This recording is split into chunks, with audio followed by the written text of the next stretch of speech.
আসসালামু আলাইকুম প্রিয় ভিউয়ার্স, আশা করি সকলে ভালো আছো।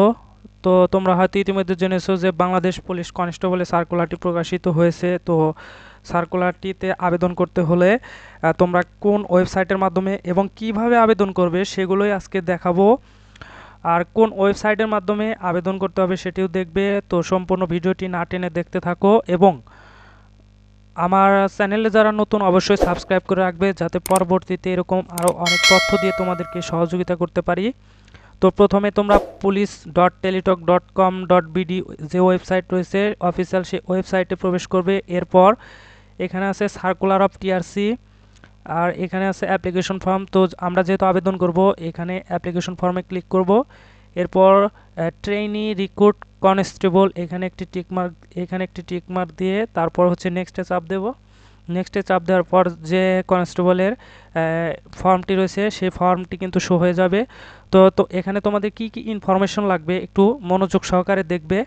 প্রথমে হচ্ছে অ্যাপ্লিকেন্ট নেম, অর্থাৎ যিনি আবেদন করবেন তার নাম, এরপর তার বাবার নাম, এরপর তার মায়ের নাম, এরপর হচ্ছে ডেট অফ বার্থ। প্রথমে কিন্তু ডে, তারপরে হচ্ছে আপনার মাস, তারপরে হচ্ছে ইয়ার।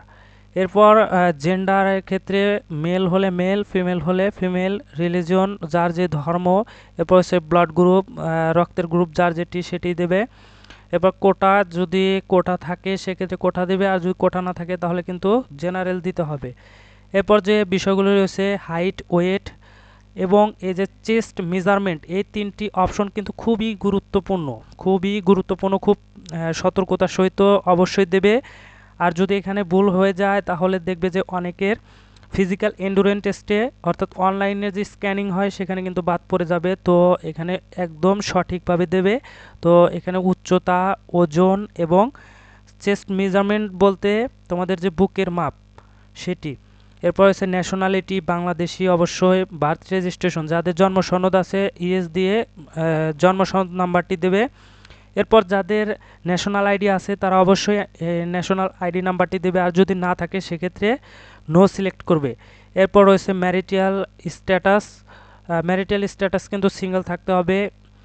কেয়ার অফ, প্রেজেন্ট অ্যাড্রেসে প্রথমে রয়েছে কেয়ার অফ, এটি হচ্ছে যার অভিভাবক পিতা, অবশ্যই পিতা দেবে। পিতা যদি মৃত থাকে সেক্ষেত্রে বড় ভাই বা মায়ের ইনফরমেশন দিতে পারবে। এরপর রয়েছে ভিলেজ, অর্থাৎ তোমার গ্রামের নাম। তারপর তোমার ডিস্ট্রিক্ট, যার যে ডিস্ট্রিক্ট সে ডিস্ট্রিক্টটি সিলেক্ট করবে।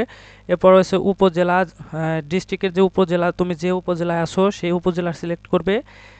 এরপর হচ্ছে পোস্ট অফিস, তারপর পোস্ট কোড।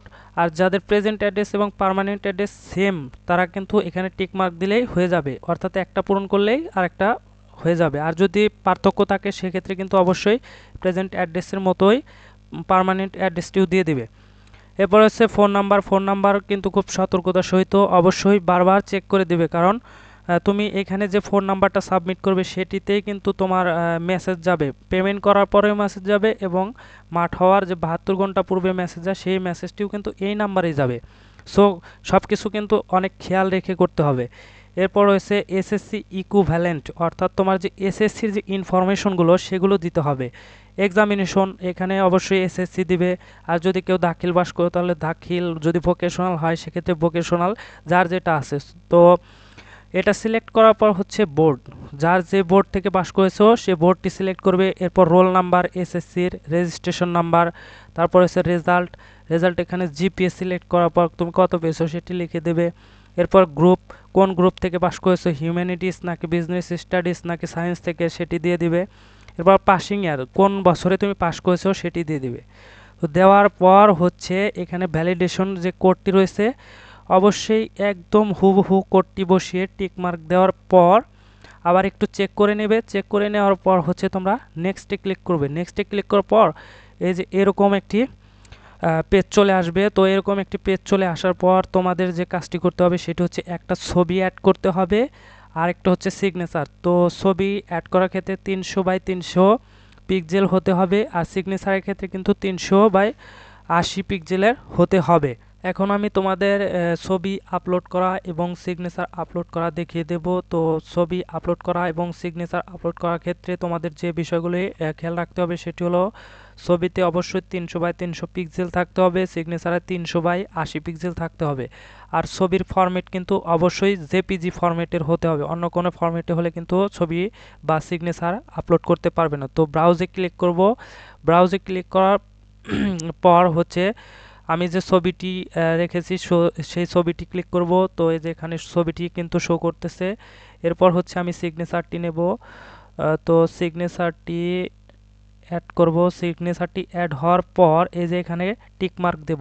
তো টিক মার্ক দেওয়ার পর তুমি আবারও তোমরা চেক করে নেবে যে কোনো কিছু ইনফরমেশন ভুল আছে না। যদি ভুল থাকে তাহলে সেক্ষেত্রে কিন্তু অবশ্যই যেখানে ইফ রিকোয়ার্স এনি চেঞ্জেস, অর্থাৎ যদি কোনো পরিবর্তনের প্রয়োজন হয়, click here two edit the অ্যাপ্লিকেশনটি এডিট করতে পারবে।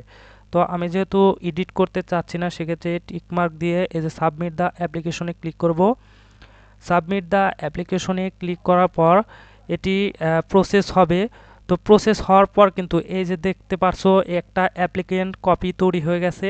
তো এই অ্যাপ্লিকেন্ট কপিটি তোমরা যে নিচে আছে ডাউনলোড দিস পেজ, এই অ্যাপ্লিকেন্ট কপিটি ডাউনলোড করে নেবে এবং ডাউনলোড করার পর হচ্ছে ওপেন হওয়ার পর তোমরা টেলিটক সিমের মাধ্যমে 16/22 অপশনে গিয়ে টিআরসি স্পেস এই যে ইউজার আইডি নাম্বারটি আছে এই নাম্বারটি 16/22 পাঠিয়ে দেবে। সেক্ষেত্রে কিন্তু তোমার টেলিটক সিমে অবশ্যই ব্যালেন্স থাকতে হবে 50 থেকে 55 টাকার মতো। তো তোমরা নিজেরাই সেই আবেদনের পেমেন্টটি পাঠিয়ে দিতে পারবে। তো প্রথম এসএমএস এর পর কিন্তু একটি ফিরতি এসএমএস আসবে। ফিরতি এসএমএস আসার পর তোমরা আবার সেটি সাবমিট করে দেবে। সাবমিট করা হলে তোমাকে কনগ্রাচুলেশন জানানো হবে, এর মানে তোমার আবেদনটি সম্পূর্ণ হয়ে যাবে। তো যারা আবেদন করনি অতি দ্রুত আবেদন করে নিতে পারো।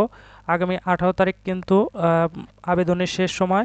আর যারা আবেদন আমাদের দিয়ে করে নিতে চাচ্ছ তারা স্ক্রিনে দেওয়া হোয়াটসঅ্যাপ নাম্বারে যোগাযোগ করতে পারো, এবং যাদের লিখিত ভাইবার জন্য সাজেশন লাগবে তারাও যোগাযোগ করতে পারো হোয়াটসঅ্যাপ নাম্বারে। তো আজকের ভিডিও এমনিতেই অনেক বড় হয়ে গেছে, তো এখানেই শেষ করতে যাচ্ছি। সবাই ভালো থাকো। আসসালামু আলাইকুম।